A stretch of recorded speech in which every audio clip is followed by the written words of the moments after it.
Good morning students. आज हम आपको पाठ 16 समस्या का हल नामक पाठ पढ़ाएंगे। बुद्धि के प्रयोग से किसी भी समस्या का, इस पाठ में क्या बताया गया है, बुद्धि के प्रयोग से समस्या का हल मिल जाता है। छोटे से लड़के ने राजा के दरबार में क्या करके दिखाया है, कमाल करके दिखाया है। देखिए, एक नगर में एक राजा था। वह अच्छा आदमी तो जरूर था, लेकिन उसकी अक्ल क्या थी, मोटी थी, बुद्धिमान नहीं था।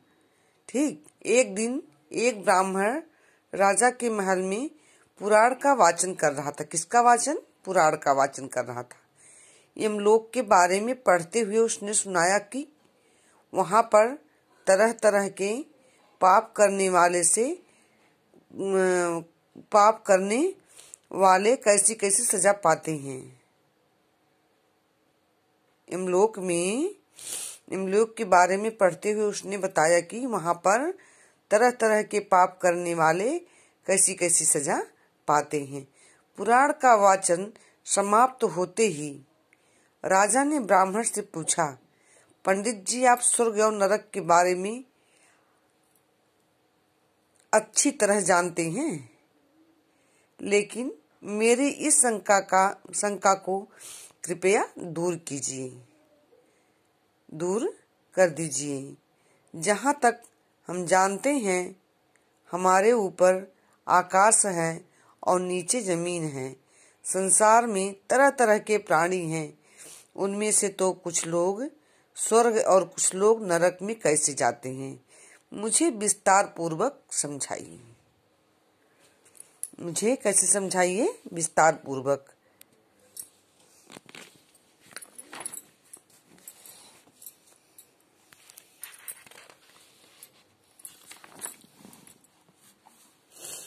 यह सवाल सुनकर ब्राह्मण चकित रह गया। फिर यह सोचकर वह डर भी गया कि जवाब न देने पर न मालूम राजा क्या कर बैठे।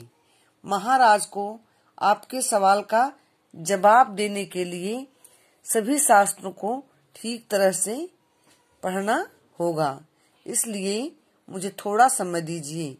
राजा से यह कहकर वह ब्राह्मण दूसरे दिन सुबह अपने गांव की ओर भाग गया। कहाँ भाग गया? अपने गांव की ओर। दूसरे दिन राजा को मालूम हुआ कि वह ब्राह्मण भाग गया है। उसने सोचा कि उसके सवाल का जवाब न दे सकने के कारण ही वह भाग गया होगा।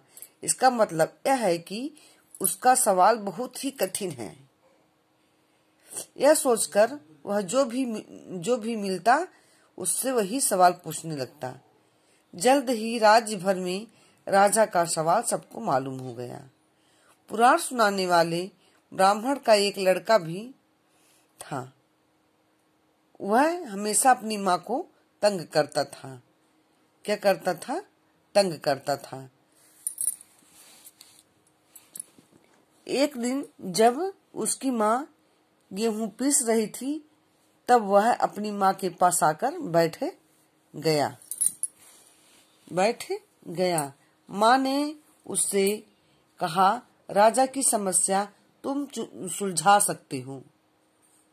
राजा की समस्या तुम सुलझा सकते हो तो कितना अच्छा होता। सकते तो कितना अच्छा होता। समस्याएं तो हम जैसे गरीबों के लिए होती हैं। समस्याएं राजा के लिए भी कहीं होती हैं। कैसी समस्या है? लड़के ने अपनी माँ से पूछा। तो आप लोग यहाँ तक पढ़ेंगे, रीडिंग करेंगे अच्छे से। इसमें आए हुए कठिन शब्दों को, जैसे समस्याएं और ब्राह्मण, ऐसे शब्दों को ठीक से पढ़ के लिखेंगे।